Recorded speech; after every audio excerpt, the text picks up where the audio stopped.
네, 스티븐 비건 미 대북정책 특별대표가 한미 북핵 수석대표 협의차 서울에 옵니다. 내일 강경화 외교장관과 이동훈 한반도 평화교섭 본부장을 잇따라 만날 계획인데요. 네, 최근 대북 제재 문제를 포함해서 한미 사이의 북핵 해법에 대한 입장차가 커진 게 아니냐는 우려가 나오고 있는데 이를 불식시킬 계기가 될 수 있을지 주목됩니다. 정대진 아주대 통일연구소 교수와 함께 관련 소식 살펴보도록 하겠습니다. 어서 오세요. 어서 오십시오. 안녕하십니까. 네. 자, 내일 회담은 일단 이동훈 본부장이 미국을 방문해서 비건 대표를 만난 지 엿새 만에 이루어지는 것으로 알려졌는데 좀 이번 방안이 좀 상당히 좀 서두른 듯한 느낌이거든요. 네, 지금 만난 지 한 일주일도 안 됐는데 이동훈 본부장 만나겠다고 따로 또 그 목적 때문에 오는 건 아닌 것 같고요. 네. 비건 대표만 해도 임명장 받은 지 한 2달 만에 2달 사이 서울을 한 4번째 지금 오는 겁니다. 네. 그러니까 횟수로 따지면 한 2주마다 한 번씩은 평균적으로 온 건데 네. 자주 오고 있죠. 근데 자주 오고 있는 것만큼 비건 대표의 사실 임무는 북한과의 실무, 고위급 실무 협상인데 예. 그게 참 잘 안 이루어지고 있고 계속 이제 다른 것만 좀 왔다 갔다 하고 있거든요. 근데 이번에 와서 좀 혹시 판문점에서 모종의 뭐 이제 회담을 가지는 최선희 것 부상과 아니냐. 만나는 게 아니냐 뭐 이런 예, 뭐 그런 소문이 좀 있는데요. 이제 그것도 아마 지금 확답이 없는 상태에서 예. 지금 와서 일단 좀 기다려보고 아마 그럴 가능성이 있는 것 같아요. 지난번에 왔을 때도 서울에 왔다가 베이징에 갔다가 또 그냥 거기서 미국으로 가는 전에 또 서울에 와서 좀 하루 이틀 더 기다리다가 또 가고 그랬거든요. 예. 이제 지금 또 그런 상황인지 어떤지 모르겠습니다. 지금 10월 한 20일쯤에 폼페이오 장관이 한 열흘 안에 뭐 이제 북미 고위급 실무회담이 열리면 좋겠다라고 하는 이야기를 던진 적이 있죠. 예. 그때만 해도 이제 아직은 좀 이렇게 숨고르기 조금 물밑 협상 중이다라고 이렇게 보였는데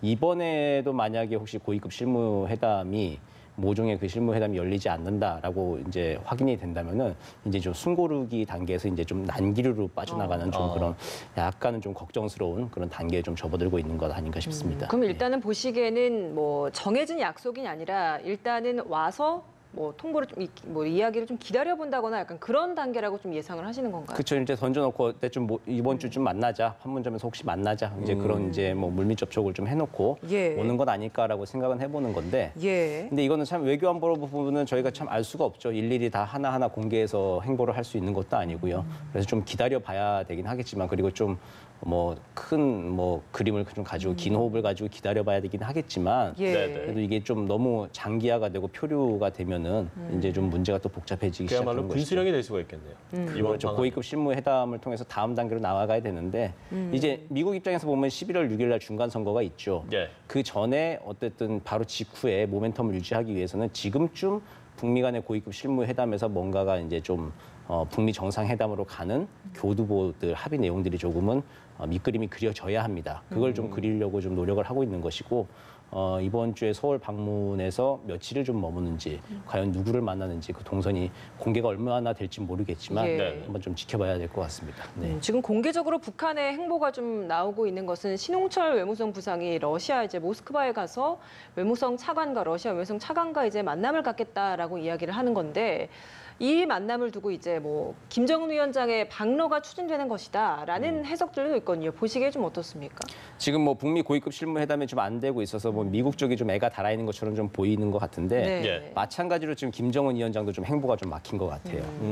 이게 원하던 대로 러시아 가가지고 북러 정상회담도 하고 그리고 뭐 시진핑 주석도 이제 평양으로 좀 불러서 방북해서 이제 회담도 좀 하고 하려고 했는 것들이 지금 좀 사실은 그 북한의 외교도 지금 좀 교착 국면에 접어든 것이죠. 예. 그러니까 중국이나 러시아도 또 미국을 또 의식하지 않을 수 없는 건 아니거든요. 또 완전히. 그렇기 때문에 제재 완화라고 하는 걸 놓고 북한은 좀 중국과 러시아의 협조를 얻고 싶어 하는 것인데 중국과 러시아도 좀 그렇게 시원하게 협조를 북한한테는 또 해줄 수 없는 상황이죠. 비핵화 부분에 있어서는 중국과 러시아, 미국이 일치된 목표를 가지고 있습니다.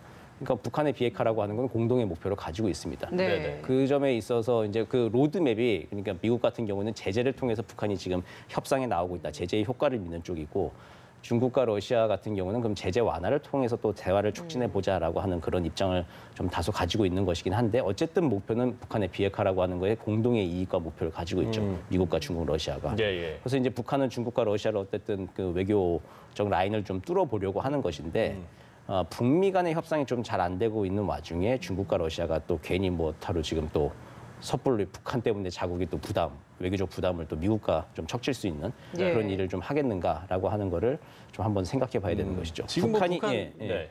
북한도 좀 생각을 해야 되는 것이 이게 오판을 하면 안 되는 게 네. 지난번에 6월 뉴욕 유엔 총회 갔을 때 리용호 외무상이 4강 그 외상들을 다 만났습니다. 예. 그리고 8월 달에 ARF 갔을 때도 그 주변 국가 외상들 다 만났고요. 예. 그런데 그 전해에는 하나도 그런 회담을 가지지 못했거든요. 근데 이제 비핵화 초입 단계를 들어서고 협상 단계에 들어서니까 이제 주변 강국들 외상들이 북한을 만나주고 하는 것이죠. 그러니까 비핵화 그 협상에 아예 그 궤도에서 이탈해 있을 때는 아무도 북한을 거들떠 봐주지 않았어요. 예. 이제 그 점을 좀 북한도 정확히 생각을 좀 하고 오판하는 일이 좀 없어야겠죠. 예, 지금 뭐 북한 매체들도 계속해서 미국이 압박을 하기 때문에 중러와 밀착할 수밖에 없다. 중러와 협상을 하고 있다. 이렇게 지금 보도를 하고 있는 상황이거든요. 예, 그렇죠. 이제 제재 완화라고 하는 걸로 지금 대화의 큰 축이 조금 좀 이동을 하고 있는 것 같아요. 네. 거래의 등가물이 전에 종전선언 얘기가 한동안 굉장히 많았잖아요. 물론 종전선언의 이야기가 꺼진 건 아니지만 제재 완화라고 하는 것이 지금 거래의 중요한 등가물인 것처럼 지금 다시 새롭게 신상품처럼 그렇게 요구를 하고 그렇죠. 있는 거죠. 신상품처럼 예. 떠오르고 있는데 예. 그만큼 좀 북한이 조금은 좀 급한 거죠. 연말로 갈수록 북한도 뭐가 급하냐면은 연말까지는 뭔가 좀 경제적인 성과를 내야 되죠. 비핵화를 통해서 제재가 완화되고 뭐 경제 지원을 받고 뭐 잘 먹고 잘 사는 길로 나아가겠다라고 하는 게 이게 국가적 목표였는데 예. 지금 그 단추가 잘 안 끼워지고 있는 상황입니다. 북한도 나름대로. 예. 그렇기 때문에 내부적으로 보면 이제 지금 증산 운동을 좀 벌이고 있고 제재 완화되고 외부로부터는 물자 지원 투자가 들어와 가지고 경제가 부흥되는 그런 모멘텀을 마련하지 못하는 시점에선 예. 내부적으로 어쨌든 속도를 내보자. 말리마, 뭐 증산운동 그런 것들을 통해서 자체 동력으로 지금 상황을 돌파해보자. 그런 운동이 지금 시작되고 있거든요. 네. 그만큼 좀 북한도 지금은 연말로 가서 좀 다급해지고 있는 거고 네. 그렇기 때문에 전통적인 우방국인 중국과 러시아 하고는 또 제재 완화 외교를 위해서 지금 총력전을 벌이고 있는 상황 그렇게 볼 수 있을 것 네, 같습니다. 상황이 과거와는 좀 다르다라는 생각이 드는 건 사실 이제 북한 매체들이 직접적으로 북미 관계 어려움에 대한 뭐 비난이나 이런 그렇죠. 용어를 쓰는 것이 아니라 오히려 뭐 미국과 중국 간의 갈등, 미국과 러시아 간의 갈등 이런 식으로 좀 간접적으로 표현을 해서 제재를 좀 완화를 촉구하는 게 아닌가라는 생각도 들거든요. 이거 어떤 식으로 저희가 좀 해석을 해봐야 되는 겁니까? 그렇죠. 아직 대화의 판을 깨려고 하는 건 그 누구도 원치 않는 것 같습니다. 예. 김정은 위원장도 그렇고 트럼프 대통령은 지금 워낙 뭐 중간 선거가 바쁘니까 일단은 네. 북한 문제는 나중에 좀 이제 처리하자는 그런 입장인 것 같고요. 네. 그런 와중에서 김정은 위원장도 판은 깨지 않자, 깨지 말자, 북한도 판은 깨지 말자 그런 차원에서 우리 미국과 중국, 미국과 러시아의 갈등 그 틈새를 좀 이용해 보자.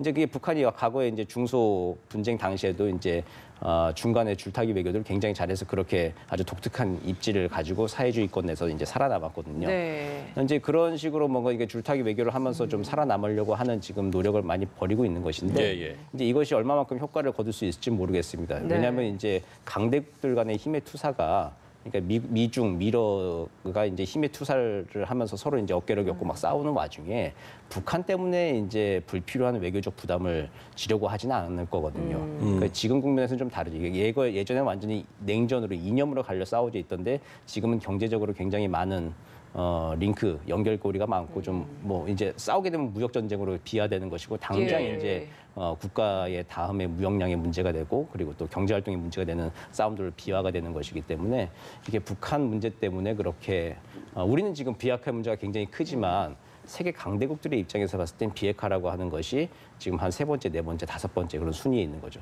잠깐 2018년도 한 해 동안 비핵화라고 하는 것이 거의 1순위로 지금 올라왔던 게 예. 올해 상반기, 이제 중반기까지의 일이었습니다. 그러니까 이 동력을 사실 우리는 유지를 해야 되는 것이거든요.